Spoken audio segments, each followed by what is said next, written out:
আলহামদুলিল্লাহি রাব্বিল আলামিন ওয়াসসালাতু ওয়াসসালামু আলা সাইয়্যিদিল মুরসালিন আম্মা বা'দ ফাআউযু বিল্লাহি মিনাশ শাইতানির রাজীম বিসমিল্লাহির রহমানির রহিম আসসালাতু ওয়াসসালামু আলাইকা ইয়া রাসূলুল্লাহ ওয়া আলা আলিকা ওয়া আসহাবিকা ইয়া হাবিবাল্লাহ আসসালাতু ওয়াসসালামু আলাইকা ইয়া নবিয়াল্লাহ ওয়া আলা আলিকা ওয়া আসহাবিকা ইয়া নূরাল্লাহ। মাদানী চ্যানেলের দর্শকবৃন্দ, আরও একবার উপস্থিত হয়েছি মাদানী চ্যানেল বাংলার ধারাবাহিক অনুষ্ঠান, যার নাম প্রিয় নবী সাল্লাল্লাহু আলাইহি ওয়াসাল্লামের দোয়াপ্রাপ্তগণ। আলহামদুলিল্লাহিল কারীম। এই অনুষ্ঠানে আমরা প্রত্যেক পর্বে সে সমস্ত ব্যক্তিদেরকে নিয়ে আলোচনা করে থাকি যাদের জন্য রাসূল করিম সাল্লাল্লাহু তাআলা আলাইহি ওয়াসাল্লাম নিজের মোবারকময় জবান দিয়ে দোয়া করেছেন। সৌভাগ্যবান সে সমস্ত ব্যক্তিগণ যারা নবী পাকের দোয়ার ভাগীদার হয়ে গিয়েছেন। আল্লাহু আকবার। আজকে আমরা ইনশাআল্লাহ একজন ব্যক্তির সম্পর্কে শুনবো যার জন্য রাসূল করিম সাল্লাল্লাহু তাআলা আলাইহি ওয়াসাল্লাম দোয়া করেছেন। আসুন শুরুতে ভালো ভালো কিছু নিয়ত করে নিই। হাদিসে পাকের প্রসিদ্ধ কিতাব বুখারী শরীফের প্রথম হাদিস, ইন্নামাল আমালু বিন্নিয়াত, অর্থাৎ প্রত্যেকটি কাজ, প্রত্যেকটি আমল বান্দার নিয়তের উপর নির্ভরশীল। ভালো কাজের পূর্বে, নেকির কাজের পূর্বে যত বেশি নিয়ত হবে, সওয়াবের পরিমাণ তত বেশি পাওয়া যাবে। কাল কিয়ামতের দিন আল্লাহ পাক মানুষের ভালো ভালো কিছু নিয়তের কারণে অনেক বান্দাকে জান্নাত দান করবেন। সৌভাগ্যবান সেই ব্যক্তি যারা নেক আমল করার সুযোগ পেয়ে যায়। আর নেক আমল করার পূর্বে ভালো ভালো নিয়ত করে নিই। আল্লাহ পাক আমাদেরকেও ভালো ভালো নিয়ত করার তৌফিক দান করুক। দুরূদে পাকের আসুন ফজিলত শ্রবণ করে নিই। মুসনাদে আহমদ নামক কিতাবের পঞ্চম খণ্ডের মধ্যে রয়েছে, হযরত আবু তালহা আনসারী রাদিয়াল্লাহু তাআলা আনহু বলেন যে একবার সকালে আল্লাহ পাকের নবী সাল্লাল্লাহু আলাইহি ওয়াসাল্লামের চেহারা মুবারকে আনন্দের প্রভাব ছিল। সাহাবায়ে কেরামগণ এর কারণ জিজ্ঞাসা করলে নবী পাক সাল্লাল্লাহু আলাইহি ওয়াসাল্লাম ইরশাদ করলেন, আল্লাহ পাক বার্তা পাঠিয়েছেন যে, হে মাহবুব সাল্লাল্লাহু আলাইহি ওয়াসাল্লাম, আপনার যে উম্মত আপনার উপর একবার দুরূদ শরীফ পাঠ করে, আমি তার জন্য 10টি নেকি লিপিবদ্ধ করব। তার 10টি গুনাহকে ক্ষমা করব, 10টি মর্যাদাকে বৃদ্ধি করব এবং ততটাই রহমত বর্ষণ করব। সুবহানাল্লাহ। নবী পাক এই ওহী শুনে, এই বার্তা শুনে নবী পাক খুশি হয়ে গেলেন যে দুরূদে পাক পড়ার কারণে আমার উম্মতকে কেমন সম্মান দেওয়া হবে। তাই আমাদের উচিত হচ্ছে দুরূদে পাক পাঠ করা। হর দর্দ কি দওয়া হে সল্লে আলা মুহাম্মদ, তাওয়িজে হর বালা হে সল্লে আলা মুহাম্মদ। দুনিয়াতে প্রত্যেক রোগের ঔষধ হচ্ছে সল্লে আলা মুহাম্মদ, আমার নবী দুরূদ শরীফ। আজকে পেরেশানিতে কে নেই? সমস্যা কার নেই? রিজিকের সমস্যা কার নেই? ঘরোয়া পেরেশানিতে কে নেই? দুনিয়ার সমস্যায় কে ভুগছে না? প্রায় সবাই ভুগছে। তাই আমাদের উচিত হচ্ছে বেশি বেশি দুরূদে পাক পাঠ করা। দুরূদ শরীফ পাঠ করে আমি যে দোয়া করবো ইনশাআল্লাহ সেই দোয়া কবুল হয়ে যাবে। আল্লাহ পাক আমাদেরকে ভালো ভালো নিয়ত সহকারে দুরূদে পাক পড়ার তৌফিক দান করুক। সল্লু আলাল হাবিব সাল্লাল্লাহু তাআলা আলা মুহাম্মদ সাল্লাল্লাহু আলাইহি ওয়াসাল্লাম। মাদানী চ্যানেল দর্শকবৃন্দ, আজকে যে ব্যক্তি সম্পর্কে আমরা শুনবো, আল্লাহু আকবার, যিনি আমাদের বাচ্চা যার নাম জানে, ইসলামের মধ্যে যাকে আমিরুল মুমিনিন বলা হয়, রাসূল করিম সাল্লাল্লাহু তাআলা আলাইহি ওয়াসাল্লাম যে 10 জন বিশেষ ব্যক্তিকে, 10 জন সাহাবায়ে কেরামকে জান্নাতের সুসংবাদ দিয়েছেন, দুনিয়াতে জান্নাতের সার্টিফিকেট দিয়েছেন, তাদেরকে আশারে মুবাশশারা বলা হয়। তাদের মধ্যে অন্যতম সেই ব্যক্তি মাওলানা আলী রাদিয়াল্লাহু তাআলা আনহু সম্পর্কে আজকে আমরা শুনবো। ওনার জীবনী শুনবো, ওনার জন্য নবী পাকের কি দোয়া ছিল সেটা শুনবো, নবী পাকের প্রতি ওনার ভালোবাসা কেমন ছিল সেটা শুনবো, নবী পাক সাল্লাল্লাহু আলাইহি ওয়াসাল্লামের দয়া তার প্রতি কেমন ছিল আমরা সেটাও শুনবো ইনশাআল্লাহ আজ্জা ওয়া জাল। মাওলানা আলী রাদিয়াল্লাহু তাআলা আনহু কে ছিলেন, আসুন তার সংক্ষিপ্ত পরিচিতি আমরা শ্রবণ করে নিই। হযরতে মাওলানা আলী রাদিয়াল্লাহু তাআলা আনহু মুসলমানদের চতুর্থ খলিফা। তিনি মক্কাতুল মুকাররমায় জন্মগ্রহণ করেন। 10 বছর বয়সে ইসলাম গ্রহণ করেন। তার আম্মাজান তার নাম হায়দার রাখেন, কিন্তু তার বাবা তার নাম রাখেন আলী। প্রিয় আকা সাল্লাল্লাহু আলাইহি ওয়াসাল্লাম তাকে আসাদুল্লাহ উপাধিতে ঘোষিত করেন। আসাদুল্লাহ এর অর্থ আল্লাহর সিংহ। মাওলানা আলী মুহাজিরিনে আউয়াল অর্থাৎ প্রথম হিজরতকারী এবং আশারে মুবাশশারা অর্থাৎ 10 জন সৌভাগ্যবান সাহাবী যাদেরকে নবী সাল্লাল্লাহু আলাইহি ওয়াসাল্লাম নাম নিয়ে জান্নাতের সুসংবাদ দিয়েছেন, জান্নাতের সার্টিফিকেট দিয়েছেন, তাদের মধ্যে অন্তর্ভুক্ত। বদর, উহুদ ইত্যাদি যুদ্ধে তিনি অংশগ্রহণ করেন। তার বীরত্ব, তার সাহসিকতা খুবই প্রসিদ্ধ ছিল। মুসলমানদের তৃতীয় খলিফা হযরত সাইয়েদনা ওসমান গনি রাদিয়াল্লাহু তাআলা আনহু এর শাহাদাতের পর তিনি রাদিয়াল্লাহু তাআলা আনহু খিলাফতের মসনদে আসীন হন। তিনি 4 বছর 8 মাস 9 দিন পর্যন্ত খিলাফতের দায়িত্ব খুব সুন্দরভাবে পালন করেন। 17 কিংবা 19 রমজানুল মুবারকে 40 হিজরিতে এক পথভ্রষ্ট খারিজির হামলায় মারাত্মকভাবে আহত হন এবং 21 রমজানুল মুবারকে রবিবার রাতে শাহাদাতের সুধা পান করেন। মাওলা আলী রাদিয়াল্লাহু তাআলা আনহুর শানে ওই হাদিসসমূহ যেগুলো মুসলমানদের আম্মাজান হযরতে সাইয়্যিদাতুনা আয়েশা সিদ্দিকা তাইয়্যিবা তাহেরা রাদিয়াল্লাহু তাআলা আনহা লোকদেরকে শোনাতেন, আসুন আমরা সেগুলো আমরা শুনে নিই। সুবহানাল্লাহ। অনুরূপভাবে সাইয়্যিদা আয়েশা রাদিয়াল্লাহু তাআলা আনহার উত্তম আলোচনাও হয়ে যাবে এবং মাওলা আলীর আলোচনারও বরকত হয়ে যাবে। তিরমিজি শরীফের মধ্যে রয়েছে হযরতে সাইয়্যিদাতুনা আয়েশা সিদ্দিকা রাদিয়াল্লাহু তাআলা আনহার কাছে জিজ্ঞাসা করা হয়েছে, আহলে বাইতের মধ্যে প্রিয় নবী সাল্লাল্লাহু আলাইহি সাল্লামের নিকট সবচেয়ে প্রিয় ব্যক্তি কে ছিল? বললেন, খাতুনে জান্নাত সাইয়্যিদাতুনা ফাতেমাতুজ জাহরা রাদিয়াল্লাহু তাআলা আনহা। জিজ্ঞাসা করা হলো, আর পুরুষদের মধ্যে কে? আম্মাজান আয়েশা রাদিয়াল্লাহু তাআলা আনহা ইরশাদ করলেন, তার স্বামী মাওলা আলী রাদিয়াল্লাহু তাআলা আনহু। তিনি আরও বলেন, আমার জানা মতে এর কারণ হলো যে হযরতে আলী রাদিয়াল্লাহু তাআলা আনহু অধিক রোজা পালনকারী, অধিক হারে ইবাদতকারী ছিলেন। প্রিয় ইসলাম ভাইরা, হযরতে মাজা গফারিয়া রাদিয়াল্লাহু তাআলা আনহা বলেন যে একদিন আমি হযরতে আয়েশা রাদিয়াল্লাহু তাআলা আনহার সাথে দেখা করতে গেলাম। আমি দেখলাম যে মাওলা আলী রাদিয়াল্লাহু তাআলা আনহু তার ঘর থেকে বাহিরে বের হলেন এবং আপন গন্তব্যের উদ্দেশ্যে চলে গেলেন। আমি ভিতরে গেলাম, রাসূল করিম সাল্লাল্লাহু আলাইহি সাল্লাম ঘরের মধ্যেই ছিলেন। হযরতে আয়েশা রাদিয়াল্লাহু তাআলা আনহাকে ইরশাদ করেছিলেন, হে আয়েশা, আলিউল মুরতাদা রাদিয়াল্লাহু তাআলা আনহু সকল পুরুষের মধ্যে আমার নিকট খুবই প্রিয়। হে আয়েশা, আমার সন্তুষ্টির জন্য তার হক সম্পর্কে জানো এবং তাকে সম্মান করো।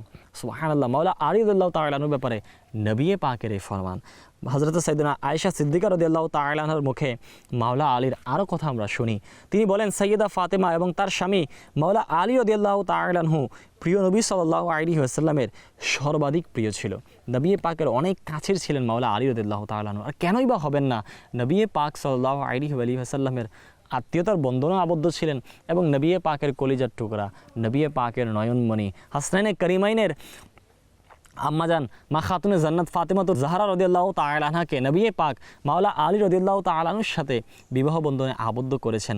নবী পাকের দয়ায়, আল্লাহু আকবার, আল্লাহ পাকের অশেষ দয়ায় মাওলা আলী রাদিয়াল্লাহু তাআলা আনহুও সেই মর্যাদার অধিকারী ছিলেন। আল্লাহ পাক আমাদেরকে মাওলা আলী রাদিয়াল্লাহু তাআলা আনহুর সম্মান করা তৌফিক দান করুক। সুবহানাল্লাহ। উলামায়ে কেরাম চমৎকার বলেছেন, মাওলা আলী রাদিয়াল্লাহু তাআলা তো দুনিয়া আখিরাতে এত সম্মান, দুনিয়াবাসীরা যেমনভাবে সূর্যকে দেখে জান্নাতবাসীরা হযরতে আলীকে দেখবে, আল্লাহ পাক হযরত আলী রাদিয়াল্লাহু তাআলা আনহুকে এত সম্মান দান করেছেন। সম্মান কেন হবেন না? ওনার শ্বশুর যিনি সরকারে দু আলম সাল্লাল্লাহু আলাইহি সাল্লাম, ওনার স্ত্রী যিনি জান্নাতি রমণীদের সর্দার, ওনার সন্তান যারা জান্নাতি যুবকদের সর্দার হাসনাইনে কারিমান, যাদের মাধ্যমে দিন প্রচার হয়েছে, যাদের আওলাদগণের মাধ্যমে সৈয়দ জাদাগণ কাল কিয়ামত অবধি থাকবে, নবী পাকের আওলাদ মাওলা আলী রাদিয়াল্লাহু তাআলা আনহুর বংশধারার মধ্যে আছে। আল্লাহু আকবার। তাহলে ওনার সম্মান কেমন হবে? আল্লাহ তাআলা মাওলা আলী রাদিয়াল্লাহু তাআলা আনহুর যত সম্মান, অন্তরে মহাব্বত আমাদেরকে রাখার তৌফিক দান করুক। প্রিয় ইসলাম ভাইরা, মাওলা আলী রাদিয়াল্লাহু তাআলা আনহুর ইলম ও আমলেও অনেক বড় উচ্চ মর্যাদার অধিকারী ছিলেন। ইলমের মধ্যে এমনি অনন্য ছিলেন যে নবী করিম সাল্লাল্লাহু আলাইহি সাল্লাম ইরশাদ করেন, আনা মদিনাতুল ইলমি ওয়া আলিয়ুন বাবুহা, অর্থাৎ আমি জ্ঞানের শহর আর আলী হলো সেই শহরের দরজা। অনুরূপভাবে চরিত্রে, কাজকর্মে মাওলা আলী রাদিয়াল্লাহু তাআলা আনহুর শান ছিল অনন্য। অসংখ্য বৈশিষ্ট্যবলী, অগণিত ভালো গুণ তার পবিত্র জীবনী থেকে আমরা শিক্ষা পাই। হযরত আলী রাদিয়াল্লাহু তাআলা আনহুর অন্যতম বৈশিষ্ট্য যা তিনি নিজে ধারণ করেছিলেন এবং এর শিক্ষাও আমাদেরকে দিতেন, তা হলো আখিরাতের চিন্তা। সুবহানাল্লাহ। হযরত মাওলা আলী রাদিয়াল্লাহু তাআলা আনহু আখিরাতের চিন্তা ধারণকারী ছিলেন।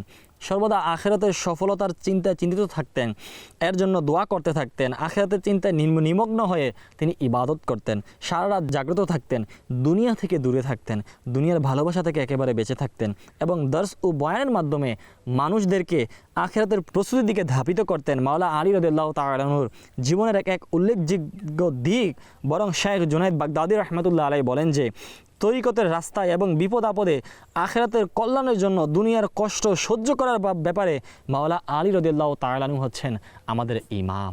আল্লাহু আকবার, আল্লাহু আকবার। হযরতে দররার রাহমাতুল্লাহি আলাইহি বলেন যে আমি আল্লাহ পাককে সাক্ষী বানিয়ে বলছি, আমি অনেকবার মাওলা আলী রাদিয়াল্লাহু তাআলা আনহুকে দেখেছি তিনি রাতের অন্ধকারে তার মেহরাবের মধ্যে ভয়ে প্রকম্পিত হয়ে, অর্থাৎ একেবারে ভীত সন্ত্রস্ত অবস্থায় বসতেন, দাড়ি মুবারক ধরতেন এবং এমন অস্থির হতেন যেন তাকে বিষাক্ত সাপ দংশন করেছে। তিনি খুব মারাত্মকভাবে কান্না করতেন এবং অসহায়ভাবে বলে উঠতেন, হে আমার রব, হে আমার রব। এরপর দুনিয়াকে উদ্দেশ্য করে বলতেন, হে দুনিয়া, তুমি আমাকে ধোকায় ফেলতে এসেছো, আমার জন্য সজ্জিত হয়ে এসেছো, দূর হয়ে যাও। তোমার বয়স কম, অথচ তোমার বিপদ সহ্য করা সহজ। এরপর হতাশ হয়ে বলতেন, আফসোস, শত কোটি আফসোস, পাথেও সামান্য, সফর অনেক লম্বা, আর রাস্তা আতঙ্কে ভরপুর। প্রিয় ইসলাম ভাইরা, ইনি হলেন মাওলা আলী রাদিয়াল্লাহু তাআলা আনহু। তিনি হলেন সেই যার সন্তান জান্নাতি যুবকদের সরদার। তিনি সেই যাকে দেখা ইবাদত। তিনি সেই যার নামে দুনিয়া আখিরাতের বিপদ আপদ দূর হয়। তিনি সেই যার সাদকায় লক্ষ লক্ষ লোক জান্নাতের মধ্যে প্রবেশ করবে। তিনি সেই যার ভালোবাসাকে ঈমানের আলামতে আখ্যায়িত করা হয়েছে। তিনি সেই যার শানে কোরআনে পাকে আয়াত নাজিল হয়েছে। তিনি সেই যাকে নবী পাক সাল্লাল্লাহু আলাইহি সাল্লাম নিজের ভাই বলতেন। তিনি সেই যাকে নবী করিম সাল্লাল্লাহু আলাইহি সাল্লাম একবার নয় বরং অনেকবার জান্নাতের সুসংবাদ শুনিয়েছেন। বরং তিনি হলেন সেই যার ভালোবাসা জান্নাতের উপলক্ষ হয়ে যায়, কিন্তু ধরন দেখুন, তার অবস্থা দেখুন, তার চিন্তা দেখুন, আখেরাতকে নিয়ে তিনি ব্যস্ত, আখেরাতের অবস্থাকে নিয়ে চিন্তিত, আখেরাতের চিন্তায় ব্যস্ত, রাতের নির্জনে অশ্রু ঝরানোর মধ্যে ব্যস্ত। আফসোস, আজকে আমাদের অবস্থা নাজুক, আমাদের অবস্থা ভয়াবহ, আমাদের অবস্থা খুব করুণ। আজকে যদি আমরা দেখি আমাদের আখেরাতের চিন্তা কেমন হয়, আমাদের আখেরাতের ফিকির কতটুকু হয়। সাহাবায়ে কেরাম, মাওলা আলী সহ সমস্ত সাহাবায়ে কেরামের জীবনী দেখি আমরা কবরের ব্যাপারে, আখেরাতের ব্যাপারে এমন কান্না করতেন, এমন ফিকির করতেন, অথচ তারা জান্নাতের মালিক, জান্নাতের সার্টিফিকেট পেয়েছেন, তাদের সুপারিশের কারণে উম্মত জান্নাতে যাবে। সে সমস্ত ব্যক্তিরা আখেরাতের কথা চিন্তা করতেন। বলুন আমার আপনার কাছে জান্নাতে যাওয়ার কোন নিশ্চিত আমল রয়েছে? জান্নাতে যাওয়ার জন্য আমাদের কি রয়েছে? জান্নাতে যাওয়ার জন্য আমাদের কোন সার্টিফিকেট রয়েছে যেটা আমরা দেখাবো আর জান্নাতের দারওয়ান আমাদের জন্য দরজা খুলে দেবে, আমাদেরকে সুসংবাদ জানানো হবে? এমন আমল তো আমাদের কাছে নেই, এমন ইবাদত তো আমার কাছে নেই। কিন্তু তারপরও দেখা যায় আমাদের আখিরাতের চিন্তা থেকে আমরা অনেক দূরে রয়েছি।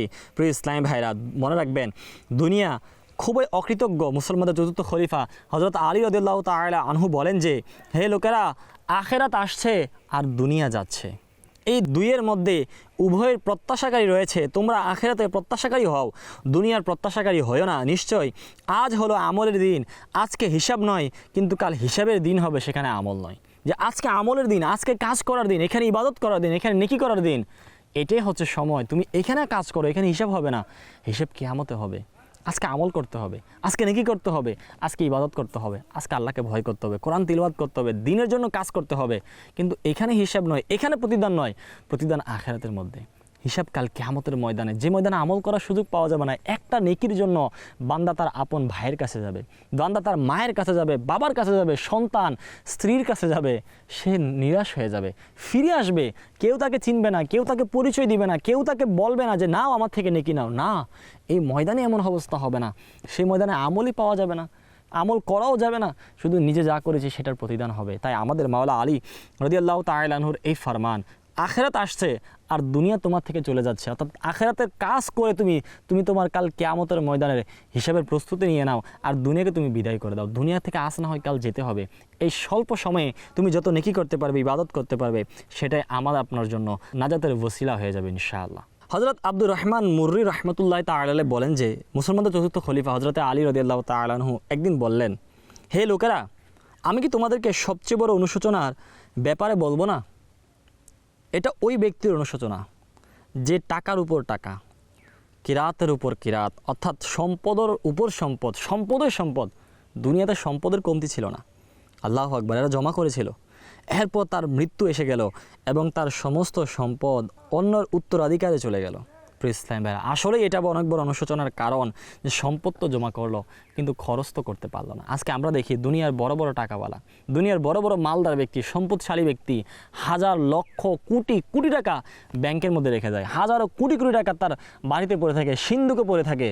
ওই ব্যক্তি কবরে চলে যায়, দুনিয়া থেকে 1 টাকা তো নিয়ে যেতে পারে না কেউ। কিন্তু আফসোস আরেক বিষয়, সে জমা তো করে, সেটাকে ভোগও করতে পারে নাই, সেটাকে সে খরচও করতে পারে নাই। কোটি টাকা ইনকাম করেছে, আপনি দেখেন, কোটির টাকা না, হাজারো কোটি টাকা যাদের মালিক, যারা চাইলে ঘন্টার মধ্যে কয়েক কোটি টাকা খরচ করতে পারে, তাদের অবস্থা এমন হয়ে যায় যে মৃত্যুর সময়, আল্লাহু আকবার, মৃত্যুর সময় তারা এই মুখ দিয়ে খাবারও খেতে পারে না। হ্যাঁ, হাত দিয়ে খাবার তুলতে পারে না, নাকে নল লাগিয়ে রাখা হয়, মুখে নল লাগিয়ে রাখা হয়, অক্সিজেনের সাপোর্ট দিয়ে রাখে, লাইফ সাপোর্ট দিয়ে রাখে আইসিইউর মধ্যে। হাজারো মানুষ রয়েছে। এটা তাদের জন্য অনুশোচনা যে আমি যে লক্ষ টাকা ইনকাম করলাম, কোটি কোটি টাকা আমার দৈনিক ইনকাম, সেই টাকা আমি খরচ করে যেতে পারলাম না। কিন্তু সেই টাকা আমি খরচ করতে পারতাম আখিরাতের জন্য। যদি আমি সেই টাকা থেকে আমি দুনিয়ার জন্য না করে আমি যদি আখিরাতের জন্য করতাম, মসজিদ বানাতাম, মাদ্রাসা বানাতাম, দাওয়াত ইসলামের দিনী কাজে আমি অংশগ্রহণ করতাম, কোনো না কোনোভাবে নেকির মাধ্যমে আমি যদি আমার এই টাকাকে সম্পদকে যদি আমি ব্যয় করতাম, সেটা আমার আখিরাতের জন্য সঞ্চিত হয়ে যেত। আল্লাহ তাআলা আমাদেরকেও দিনের ব্যাপারে, দিনের ক্ষেত্রে বেশি বেশি দান করার তৌফিক দান করুক। হযরত সাইয়েদনা সাঈদ ইবনে মুসাইব রাহমাতুল্লাহ আলাইহি বলেন যে আমরা হযরতে আলী রাদিয়াল্লাহু তাআলা আনহুর সাথে কবরস্থানে পাশ দিয়ে যাচ্ছিলাম।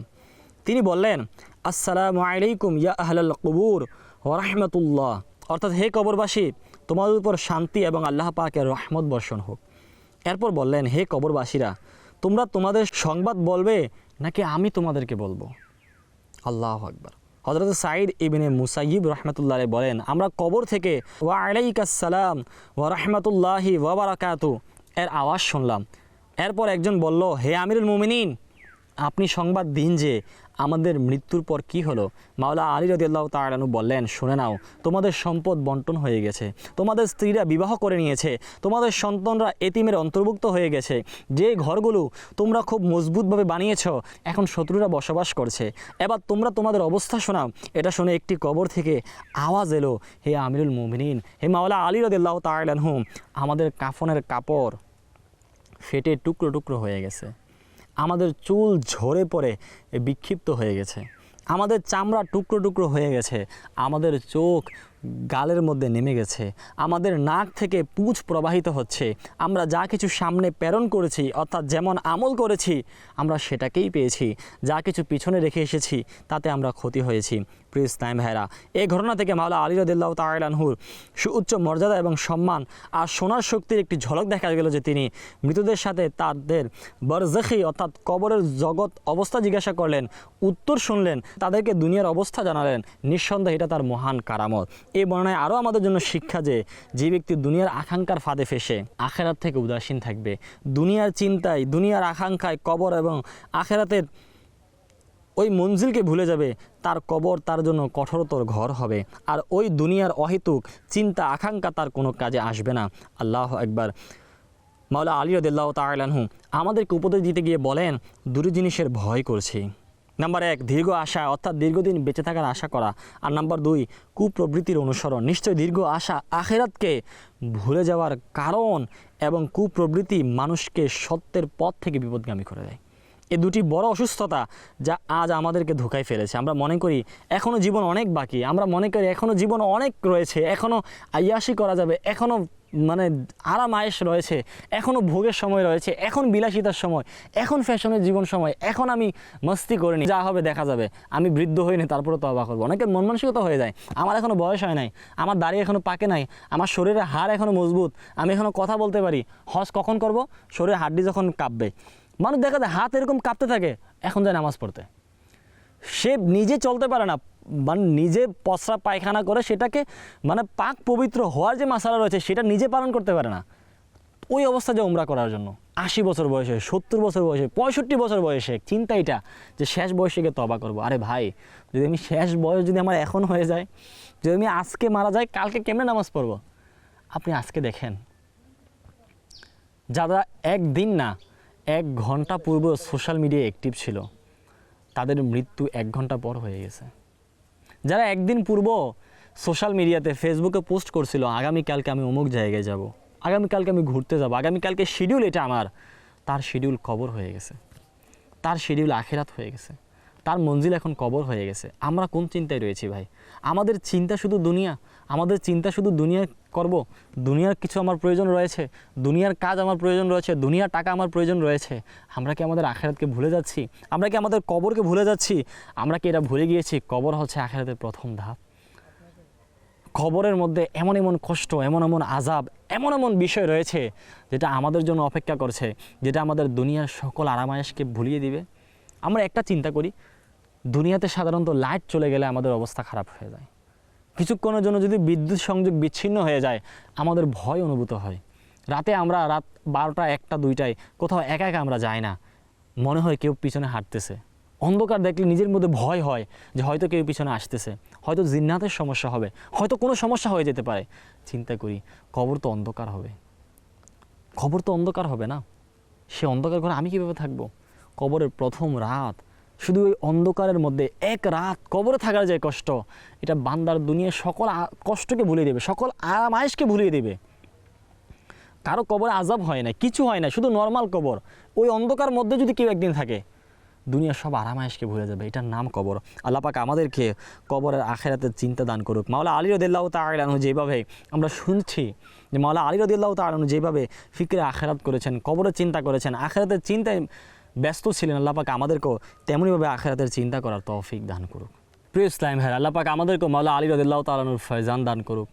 মাওলা আলী রাদিয়াল্লাহু তাআলার ফয়জা বারাকাত দ্বারা আমাদেরকে ধন্য করুক। আমাদের মধ্যে যেন আখিরাতের চিন্তা চলে আসে, আল্লাহ পাক আমাদেরকে তেমন তৌফিক দান করুক। আমিন। বিজাহিন নবিল আমিন সাল্লাল্লাহু আলাইহি ওয়াসাল্লাম। সময় হয়ে গিয়েছে এখন আমাদের অনুষ্ঠানের সেই বিশেষ পর্ব, বিশেষ আমাদের সময়, যেটাতে আমরা নবী পাক সাল্লাল্লাহু আলাইহি সাল্লামের দোয়া শুনে থাকি। ইনশাআল্লাহ তাআলা এখন আমরা শুনবো মাওলা আলী রাদিয়াল্লাহু তাআলা আনহু সম্পর্কে নবী পাকের কি দোয়া। সুবহানাল্লাহ। হযরত ইবনে আব্বাস রাদিয়াল্লাহু তাআলা আনহু থেকে বর্ণিত, তিনি বলেন নবী করিম সাল্লাল্লাহু আলাইহি সাল্লাম মাওলা আলী রাদিয়াল্লাহু তাআলা আনহুর জন্য এই দোয়া করেছেন, হে আল্লাহ, তাকে সাহায্য করুন এবং তার দ্বারা সাহায্য করুন, তাকে রহম করুন এবং তার মাধ্যমে রহম করুন, তাকে সাহায্য দিন এবং তার দ্বারা সাহায্য দিন। এরপর হাদিসের সূত্রসমূহ উল্লেখ করা আছে যে সহি মুসলিম, সহি ইবনে হিব্বান, মুসনাদে আহমদ, অর্থাৎ এই কিতাবের মধ্যে এই হাদিসে পাক রয়েছে।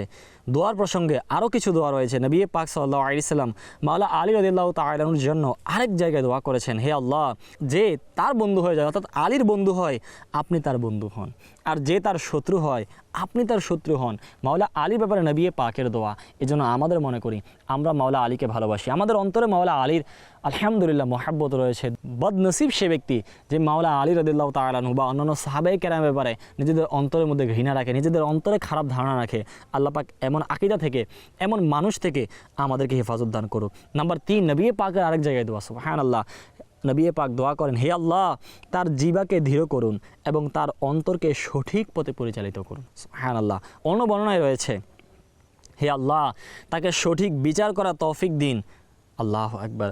নবী পাক সাল্লাল্লাহু আলাইহি সাল্লাম সাইয়েদনা আলী রাদিয়াল্লাহু তাআলা আনহুকে যুদ্ধ ও কঠিন পরিস্থিতিতে দোয়া করতেন। এক যুদ্ধে হযরত আলী রাদিয়াল্লাহু তাআলা আনহুর হাতে পতাকা তুলে দেওয়া হয় এবং নবী সাল্লাল্লাহু আলাইহি সাল্লাম তার জন্য এই দোয়া করেন, হে আল্লাহ, যে আলীকে ভালোবাসে আপনি তাকে ভালোবাসুন, যে তাকে শত্রু মনে করে আপনিও তাকে অপছন্দ করুন, তাকে আপনার সাহায্য দ্বারা সাহায্য করুন, আর যে তাকে পরিত্যাগ করে আপনি তাকে পরিত্যাগ করুন। এটা নবী পাকের দোয়া। আরও অসংখ্য দোয়া রয়েছে। সাহাবাই কেরাম আলিমুর রিদওয়ানদের মতো নবী পাক সব প্রতিনিয়ত দোয়া করতেন, নাম ধরে ধরে দোয়া করতেন। মাওলা আলী রাদিয়াল্লাহু তাআলার ব্যাপারে আরও নবী পাকের দোয়া রয়েছে। যদি আমরা বলতেই থাকি আমাদের অনুষ্ঠানের সময় চলে যাবে, কয়েক পর্ব হবে। মাশাআল্লাহ, এত দোয়া নবী পাক সাল্লাল্লাহু আলাইহি সাল্লাম করেছেন।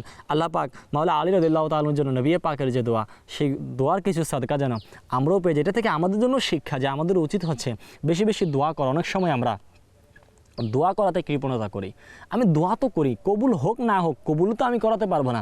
কবুল করার মালিক তো আল্লাহ পাক না, কবুল করার মালিক আমার রব তাআলা। আমার কাজ হচ্ছে আমি দোয়া করি, হয় সেটা দুনিয়াতে পূরণ হবে, নাহলে আখিরাতে পূরণ হবে।